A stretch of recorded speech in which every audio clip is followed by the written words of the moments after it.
Let me ask you something real quick. If your phone stopped working today, or your rent suddenly went up, or your boss told you no work this week, how long could you survive financially? A week? A month? Or would everything collapse instantly? Because the truth is, most people aren't broke because they don't earn money. They're broke because one small emergency wipes them out completely. And that's exactly why you need an emergency fund. But here's the part nobody explains properly. You don't need a high income to build one. You don't need to save hundreds per month, and you definitely don't need to wait until things get better. In this video, I'll show you step by step how to build an emergency fund, even if you're on a low income, even if you're living paycheck to paycheck, and even if you've tried before and failed, and stick around until the end, because I'll show you the exact minimum survival number you should aim for first. Most people get this completely wrong and give up too early. Let's start. Part 1, what an emergency fund really is. First, let's clear up a massive misunderstanding. An emergency fund is not savings for the future. It's not investment money, and it's not extra cash sitting around.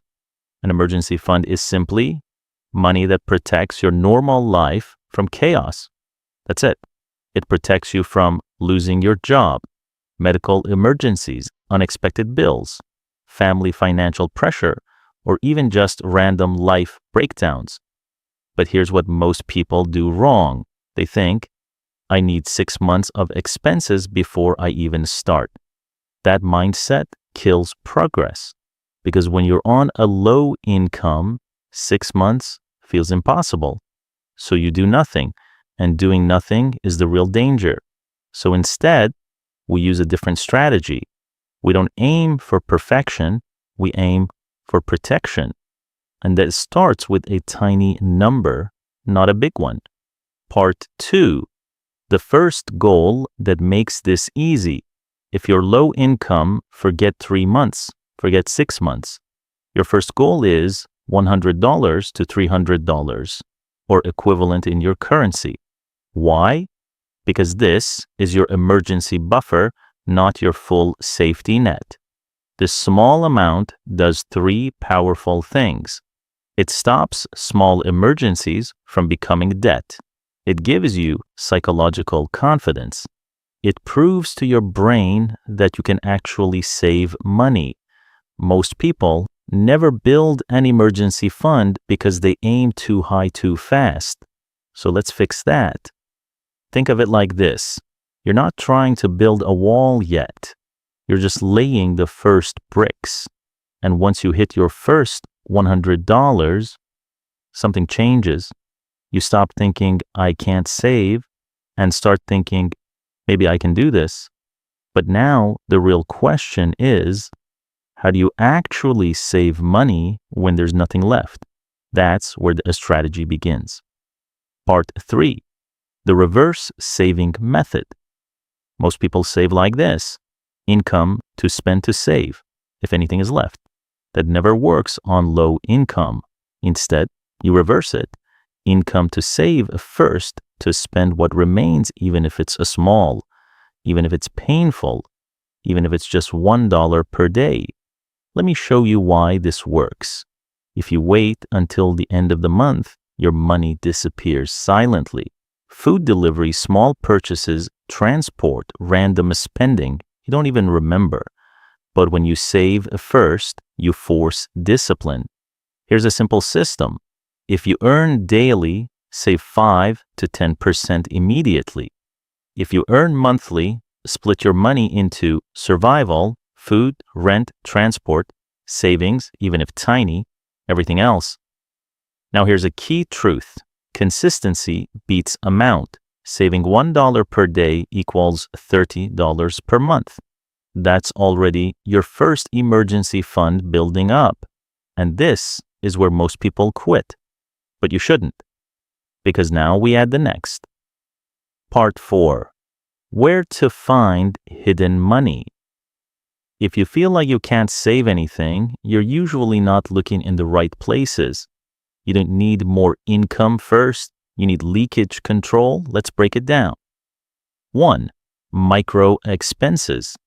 Things like snacks, soft drinks, random online purchases, unnecessary transport.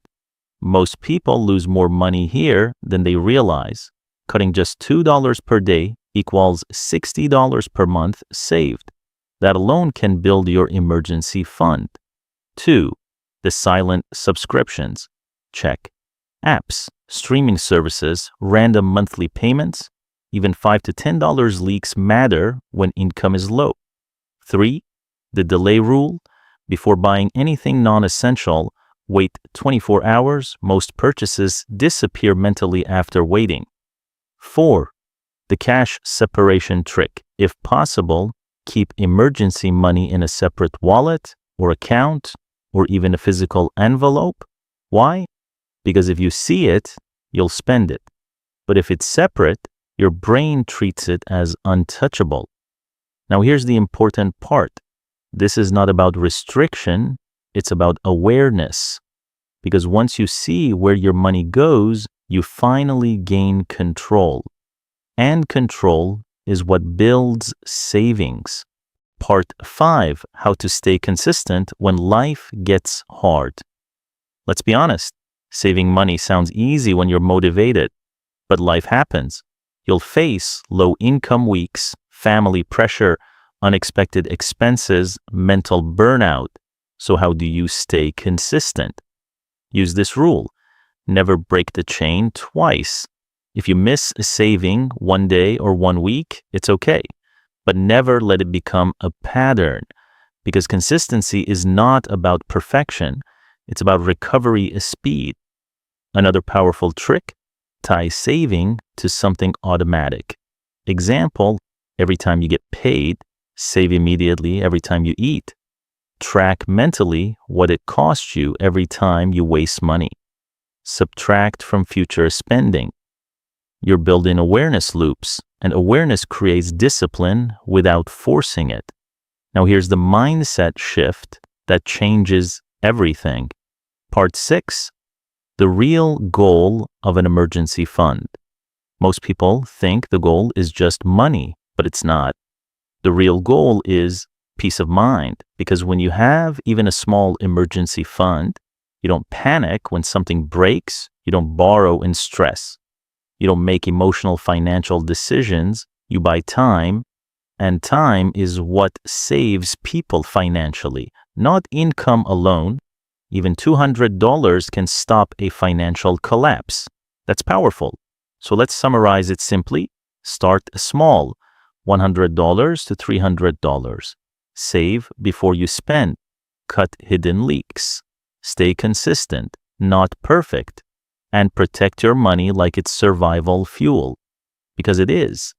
And here's the truth, most people learn too late. It's not how much you earn that matters first. It's whether you can survive financial shocks.